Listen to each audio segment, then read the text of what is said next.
کبھی نوٹس نہیں کیا؟ پوری قوم کو حضرت عثمان کی بینک اکاؤنٹ پتہ ہے. حضرت عبد الرحمن بن عوف بلینئر. یہ کسی کو بھی نہیں پتا کہ ابو ذر غفاری، کس بچے کا نام تھا ابو ذر غفاری، یہاں پہ ابو ذر غفاری نے کتنے پیسے چھوڑے یہ نہیں بتائیں گے. کہاں ہے ابو ذر غفاری جنہوں نے کوشچن کیا تھا؟ وہ بیچارہ کیوں پھنسے؟ اور کوئی بتائے نا. ابو ذر غفاری نے اپنی ڈیلیبریٹ سیکریفائس میں کتنے ملین بلین چھوڑے ہیں؟ کیا ثبوت ہے اس کا؟ یہ ہے اصلی طریقہ صحابی کو دیکھنے کا. ہم نے کیا دیکھا ہوا ہے؟ وہ 2 بلینئرز نکالے ہم نے، ٹھیک ہے، رضی اللہ عنہم بلینئرز. اور اگر آپ کو پتہ چل جائے عبد الرحمن بن عوف رضی اللہ عنہ کے پیسوں کے ساتھ، وہ پیسوں کو دیکھ کیسے رہے تھے، انہوں نے کر کے رہے تھے پیسوں کے ساتھ، تو آپ عبد الرحمن بن عوف کی بنا پہ پیسوں کی دعا نہیں مانگیں گے. پھر واپس بل گیٹس پہ آ جائیں گے، اسٹیو جابز پہ آ جائیں گے. بہرحال جی ابو ذر غفاری. جی نہیں، میں ابو ذر غفاری نہیں ہوں، لیکن آپ نے کہا تھا کہ ابو ذر غفاری کے بارے میں بات کرنی ہے تو میں کر لیتا ہوں. نہیں ان کے بارے میں نہیں، میں نے ایک سوال. ان کے بارے میں حضرت محمد صلی اللہ علیہ وآلہ وسلم کی حدیث ہے کہ اگر میری امت کا کسی نے عیسیٰ دیکھنا ہے تو ابو ذر غفاری کو دیکھ لے، کیونکہ حضرت ابو ذر غفاری ایک پلیٹ سے یا کوئی بھی ان کے پاس کوئی چیز آتی تھی جس میں پانی پینا ہوتا تھا، پیالہ، تو وہ اس سے بھی نہیں پیتے تھے کہ کہیں مجھے اس کی لالچ نہ پڑ جائے اور میں اس کو حاصل کرنے نہ نکل پڑوں. وہ کہہ رہے تھے کہیں اس کا بھی سوال نہ ہو جائے کہ کسی ایسے بندے کے پاس بھی اللہ نے موقع نہیں دیا کہ وہ اس پیالے میں بھی پی سکتا ہے، تو میں اس سے بھی برتر ہو گیا ہوں. زہد کا یہ عالم ہو چکا تھا ابو ذر غفاری کا. نہیں، ابو ذر غفاری گورنر کی سیٹ لینا بھی نہیں چاہتے تھے. غور سے سمجھیں. ابو ذر غفاری کا ایک قصہ سنا دیتا ہوں آپ کو پتہ چلے میں کس طریقے سے بتا رہا ہوں. حضرت امیر معاویہ شام کے گورنر تھے. ان کو مکہ سے نکال دیا گیا تھا. مکہ سے کبھی بھی نہیں نکالا گیا، ان کو مدینہ سے نکالا تھا. مدینہ سے. تو کہاں پہ تھا میں؟ ہاں، تو غور سے سمجھیں صحابی کیسے سوچتا ہے، صحابی کیسے سوچتا ہے، اینگل کیسے دیکھتے ہیں. پاور ہوتی کیا ہے؟ پاور ہوتی ہے ایک بندے کی کنسسٹنسی آف دا کیریکٹر. ایک بندہ اپنے کیریکٹر میں کنسسٹنٹ ہے، سب ڈر جائیں گے آپ سے، سب ڈر جائیں گے. ابو ذر غفاری حضرت امیر معاویہ کے ٹائم کے اوپر شام میں گئے اور انہوں نے کہا کہ اچھا، ان کو شکایت آئی، حضرت امیر معاویہ کو شکایت آئی کہ ابو ذر غفاری نے 3-4 بندے گرا دیے، مطلب پٹائی کر دی، اور وہ چاروں ہائی آفیشلز ہیں. شکایت گئی ہے تو امیر معاویہ نے بلایا کہ کیا کر رہے ہیں آپ؟ تو انہوں نے کہا ان کو ذرا بلائیں، یہ جو زکوٰۃ کا انتظام ہے نا، مجھے اس کے اوپر، زکوٰۃ کے انتظام کے اوپر تشویش ہے، آپ لوگ اس کو مس ہینڈل کر رہے ہیں.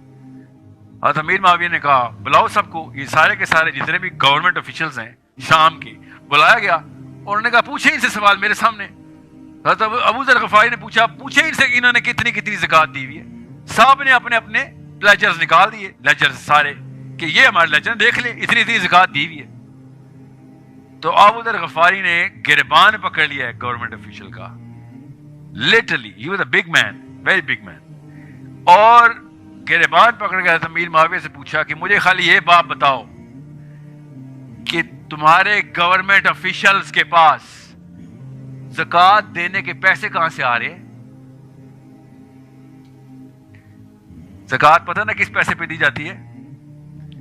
یہ کون سا اسلام آ گیا ہے شام میں کہ گورنروں کے پاس زکوٰۃ دینے کے پیسے ٹھہر گئے ہیں؟ کتنی کروڑوں لاکھوں کی تنخواہیں آ رہی ہیں، ان کی تو تنخواہ دوسرے دن نہیں بچنی چاہیے، پورا سال کیسے بچ گئی؟ اتنی شارپ سینس سے اسلام اندر ٹرانسفر ہوتا ہے. ایسے کانپتے ہیں باقی سارے لوگ کہ اصلی مسلمان کیسے پارلیمنٹ ہاؤس کو دیکھے گا، کیسے امریکہ کی سینٹ کو دیکھے گا، کیسے لاہور کے اس پورے کے پورے سسٹم کو دیکھے گا. آپ تو لاہور میں، بہت غور سے سمجھیں. It is very simple to understand, very hard to practise, because 2 نسلوں کا بوجھ اٹھانا ہے آپ نے. ہارڈ، مشکل ہے. 2 نسلیں کون سی؟ آپ واحد نسل ہیں. 2024 میں یہ سیشن ہو رہا ہے جس نے 2 نسلیں چینج کرنی ہیں، ورنہ ہر نسل نے 1 نسل چینج کرنی ہوتی تھی.